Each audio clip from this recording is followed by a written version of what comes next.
High. তো আমি বাড়ি এসেছি আর ছাদে এসে দেখো আমার গাছগুলো দেখে না রীতিমতো কান্নায় পেয়ে যাচ্ছে। এত খারাপ অবস্থা হয়ে গেছে আমার গাছগুলোর। কি করবো, আমি তো বাড়িতে থাকি না, সেই কারণে একদমই যত্ন নিতে পারি না। তো আজকে যতটা সম্ভব হয় আমি গাছগুলোকে রিপোর্টিং করব, খাবার দেবো। তো এখানে আমি দেখো গোবর সার, সর্ষের খোল, ঘুঁটে, হলুদ আর ধানের তুষ নিয়েছি। আর এই যে প্রত্যেকটা টবে দেখছি পিঁপড়েতে ভর্তি হয়ে গেছে। এই পিঁপড়ে কীভাবে তাড়াবো তোমরা কমেন্টে জানাও তো।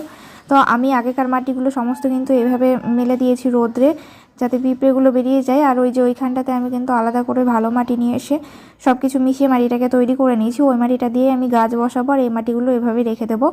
তো যাই হোক, আমি একা যেহেতু ভিডিও করছিলাম তাই সমস্তটা ভিডিও করে তোমাদেরকে দেখাতে পারিনি। যে এগুলো আমি মোটামুটি করে নিয়েছি। তো এটা হচ্ছে ফাইনাল লুক। আর এই যে এখানে ড্রাগন গাছটাকে একটু কাটিং করে দিয়েছি। আর এই টবটাতে আমি এর আগের বার এসে মোটামুটি 10-15 দিন আগে এসে ধনেপাতা ছিটিয়েছিলাম, সেগুলো কি দেখো বেরিয়ে গেছে।